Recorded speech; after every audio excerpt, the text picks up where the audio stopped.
వేదాల్లో మణి ద్వీపం అనేది ఉంది. మణి ద్వీపం అంటే ఏంటి? అమ్మవారు ఉండేది లలితా త్రిపుర సుందరి శారదాంబ. అది ఎలా ఉంటుందని వర్ణిస్తారు. ఎలా ఉంటుందంటే అమృత సముద్రం అంటారు. అమృత సముద్రం అంటే నీరు అంత స్వచ్ఛంగా ఉంటుంది. అవి స్వచ్ఛంగా ఎలా అయినాయి కూడా దీంట్లో చెప్తారు. మొట్టమొదట హరిచందన వనం, పెద్ద వనం ఉంటుంది హరిచందనం. నెక్స్ట్ లెవెల్కి మందారం, అంతా మందారం చెట్లు, అది కల్పవృక్షాలు ఇటు పేర్లు. మూడోది వచ్చేసరికి కల్పకం, ఇది మనం చెప్పింది. అది కల్పం అంతా ఉంటుంది. 8,000 సంవత్సరాలు ఇప్పుడు దాటినా కూడా ఇంకా అవి ఉన్నాయి ప్లాంట్స్. మన భారతదేశమే కాకుండా 8,000 సంవత్సరాలు సౌత్ ఆఫ్రికా అని. కల్పకం, సంతానం, పారిజాతం, మారేడు, చివరిలో కదంబం వస్తుంది. శారదాంబ ఉంటారు. కదంబ వనవాసిని అంటారు. మహాలక్ష్మి ఎక్కడ ఉందని కదంబ వనవాసిని అంటారు. కదంబ ఆమెను అదే మళ్ళా శ్రీఫలం. ఆమె పుట్టింది ఈ మారేడు, మహాలక్ష్మి మారేడు. మారేడుతోనే మారేడు ఆకుల్ని మనం పెడతాం. శివుడికి ఎలా పెడతామో అమ్మవారికి కూడా మారేడు ఆకులతో పెడతాం. ఇవన్నీ కూడా దాంట్లో కూడా శ్రీగంధం, మళ్ళీ దాంట్లో శ్రీగంధం కలిపేస్తే ఇంకా పవర్ఫుల్ అని. సో ఇవన్నీ మన కల్పవృక్షాలు ఇవన్నీతో పాటుగా ఇట్లా వనమూలికలు త్రిమూర్తి వనం అని, పంచవటి వనం అని, పంచభూత వనం అని, నవగ్రహ వనం అని, నక్షత్ర వనం అని, రాశివనం అని, సప్తఋషి వనం అని, ఇట్లా సరస్వతి వనం అని, అట్లా లక్ష్మీ వనం అని, ఇట్లా పేర్లు చెప్పుకుంటూ ఎన్ని పేర్లు. ఒక్కొక్క వృక్షం దానికి అత్యద్భుతమైనది. సింపుల్గా అర్థం కావాలంటే ఒక్క వృక్షం గురించి చెప్పుకుంటే మనకి గ్రహాల్లో మంగళ, కుజగ్రహం. అందరికీ వచ్చిన ప్రాబ్లం అదే కదా.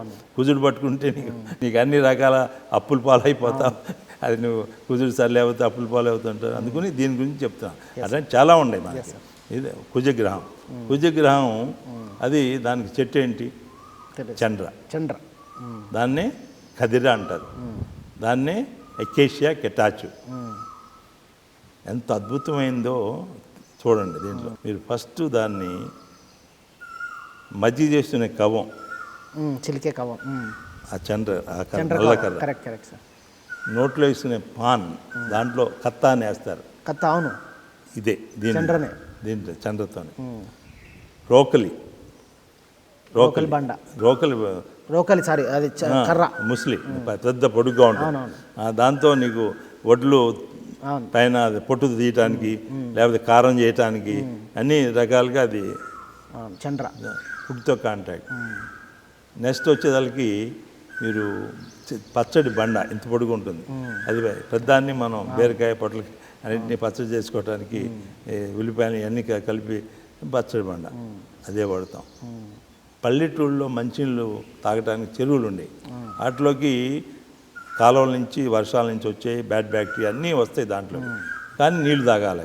నీళ్లు తాగాలంటే చెరువు మధ్యలో 2 కట్టెలు ఉంటాయి. 2 కట్టెలు పెడతారు. ఇప్పుడు కూడా పురాతన చెరువులోకి వెళ్తే 2 కట్టెలు ఉంటాయి. మధ్యలో ఉంటాయి సార్, చెరువు మధ్యలో 2 కట్టెలు ఉంటాయి. ఒకటి చండ్ర, ఒకటి ఆమ్ల. ఈ ఆమ్ల అంటే పెద్ద ఉసిరి. ఈ 2 ఉన్నాయంటే అత్యద్భుతమైన వాటర్, ప్యూరిఫికేషన్. మళ్ళీ ఆ చెరువులో లోటస్ చేస్తారు. అట్లాగే మీకు ఇది వేస్తారు, నీల బ్రహ్మి. ఇది నీళ్ళలోనే వస్తుంది.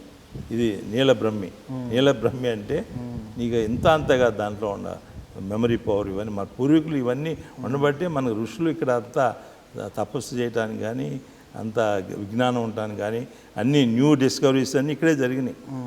న్యూ డిస్కవరీస్ అని ఇప్పుడు సైంటిఫిక్ రీసెర్చ్ జరిగిందా సార్ ఇటు మీద? ఇటు మీద అంతా రీసెర్చ్ జరిగింది. అయ్యేమో మూలం పడి ఉంటాయి. మనం టీవీ ఛానల్స్, లేకపోతే మన పత్రికలు వీటి గురించి మాట్లాడాం.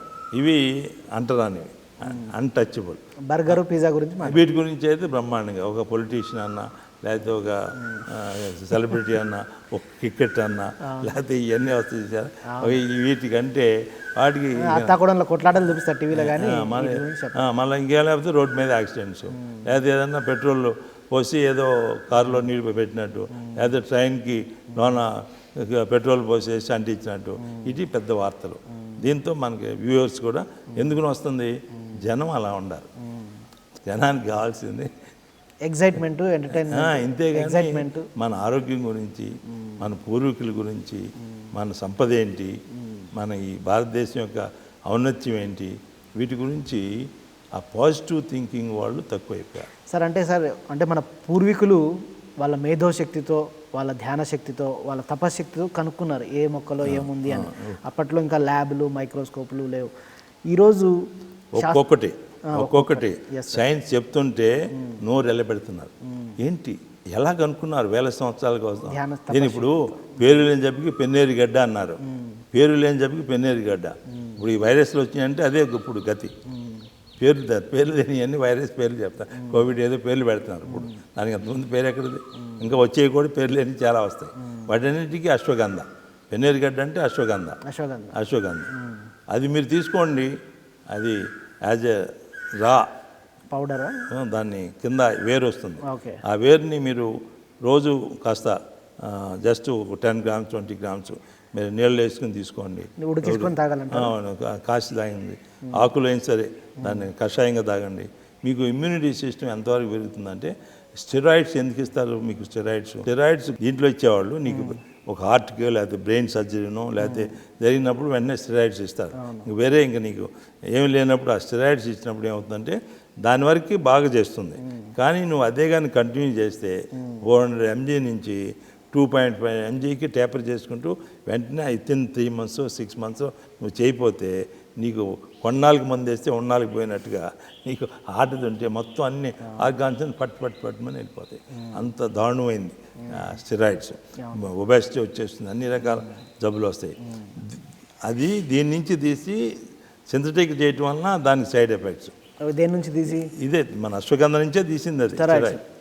దీని నుంచి తీస్తే అది చేసింది అంటే ప్రకృతిని వికృతిగా మార్చారు. కెమికల్ కాంపోజిషన్లో అది సింథటిక్గా చేసుకుంటూ వచ్చారు.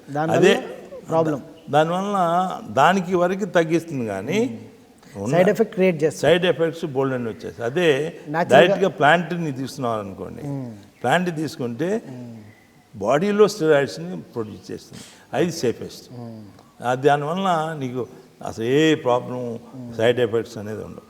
ఇలాంటి ప్రతి అంతే. మనం దీని నుంచి కూడా ఇప్పుడు ఈవెన్ హైడ్రోక్లోరిన్ తీసుకున్నా కూడా ప్లాంట్ నుంచే. క్లోరిన్ అనే ప్లాంట్ నుంచే. అది క్లోరోఫిన్ అది ప్లాంట్ నుంచి తీస్తూ సైడ్ సింథటిక్ చేసి డ్రగ్స్ కాంబినేషన్ అవన్నీ చేయటం వల్ల దానికి అదే నీకు ప్లాంట్స్ చేస్తే సేఫ్. ఇప్పుడు మనకి వైరస్లు కూడా మీకు గణపతికి ఫస్ట్ మనం ఏమేస్తాం పత్రిక ఏమేస్తాం? ఫస్ట్ మాచిపత్రం సమర్పయామంటాం. ఈరోజు మాచిపత్రంలో ఉన్నది ఈ వైరస్కి బెస్ట్ మెడిసిన్. జస్ట్ కషాయం తీసుకుంటే అవుతుంది. కానీ మన ప్రభుత్వం కానీ మన సోకాల్డ్ సైంటిస్ట్ కానీ వీళ్ళంతా ఏంటంటే ఆ వెస్ట్రన్ స్టైల్లో పడిపోయి మందు లేదు అంటారే కానీ మందు ఉంది. మా వేదంలో చెప్పి ఇవన్నీ అధర్ణ వేదంలో చెప్పింది. అధర్ణ వేదంలో దేనికి అంటే ఇవన్నీ చెప్పింది.